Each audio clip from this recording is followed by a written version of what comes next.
Hey, my name is AJ Swanson, and this is my TED Talk for the Christian Leadership class, CLDR-301.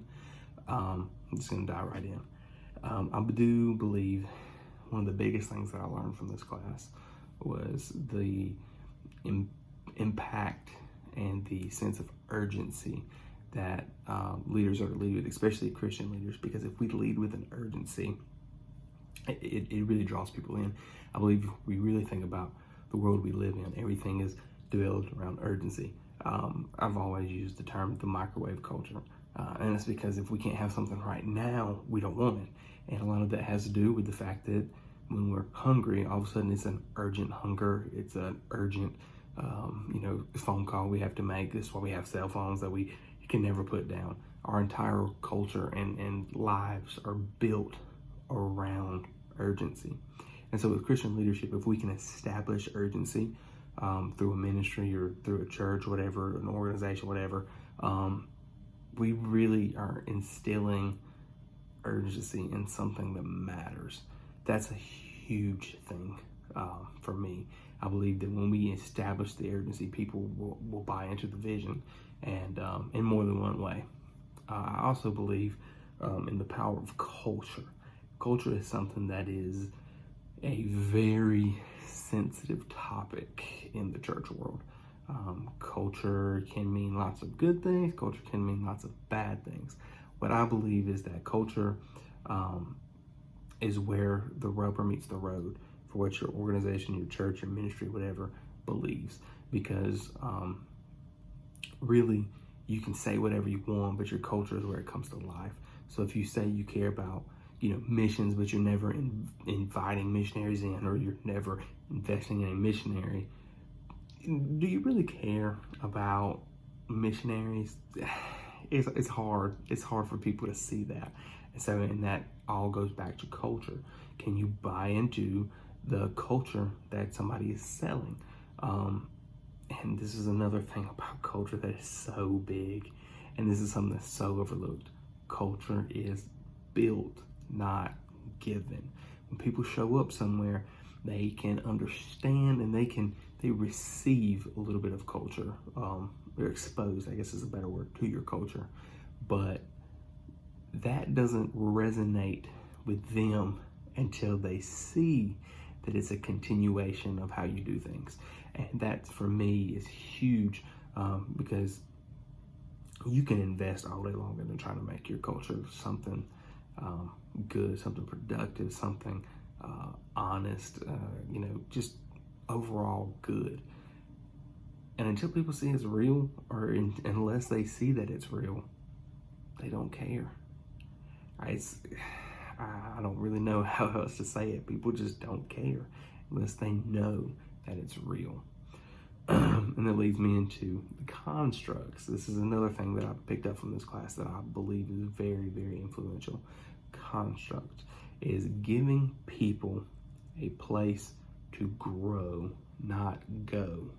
Because when we give people a place to grow, it gives them somewhere to go, somewhere to take their ideas, their preconceived ideas, whatever. They take everything they are and they take it to this class, or they take it to this place, this construct, and then they're there to work it out, to develop it, to grow it, and see it come to life. I do believe, and I hope that this comes out nice. I do believe that one of the biggest failures of the previous generation leading into this generation and my generation is the lack of constructs. We've truly only allowed certain people to take on certain roles, and that lots of people are overlooked. Lots of people don't get the chance to lead. Lots of people don't get the chances to do these things. And at the end of the day, that falls on them, and that will fall on us if we don't fix it.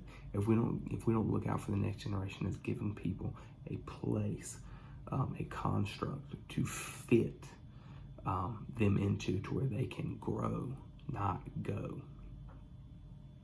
Excuse me. And the last and probably the most one of the most important things that I have learned, that I knew a little bit about, but definitely learned a lot about, was the flexibility of leadership. Leading people, Christian leadership, and leadership in general, is having the authority and the power of the final say on something. But I believe that good leaders don't exercise that sole ability. What they do is they allow other people to speak into it, and that there is a collective opinion that produces the solution, that gets the authoritative okay at the end. Listening is such a key for leadership. There was actually a TED Talk where we discussed reverse mentoring, and I really believe this because a lot of times as a leader, you don't get to see what's going on at the bottom. You only see what's going on at the top. You see results, you don't see effort. That may be not the best of analogies, but it's the clearest way I know how to explain it. And so when you listen to those at the bottom, you'll be able to affect change at the top that changes from the top to the bottom. It changes everything. That's the power of being in leadership, but it comes with that responsibility of listening to those you lead. I also believe that matching what people need will produce greater productivity, greater everything for those that you lead. Because when the people that you're leading need something and you don't respond with that, it's hard to lead with encouragement. It's hard to lead with sincerity. You think about, if I'm hungry and I'm saying, hey, I'm hungry, and somebody comes up and gives me a bottle of water, I'm not going to be super thrilled about it. Yeah, I mean, I'm like, yeah, it's okay, but this is not what I wanted. This is not what I needed. This is not what I was asking for. And so when you can match people, where they're at, if I'm having a tough time, I don't want to be led by somebody screaming at me. I would rather be led by somebody that is caring and investing. And I'm glad I saved this one for the last. I honestly believe that change is good. Productivity is not a cookie cutter subject.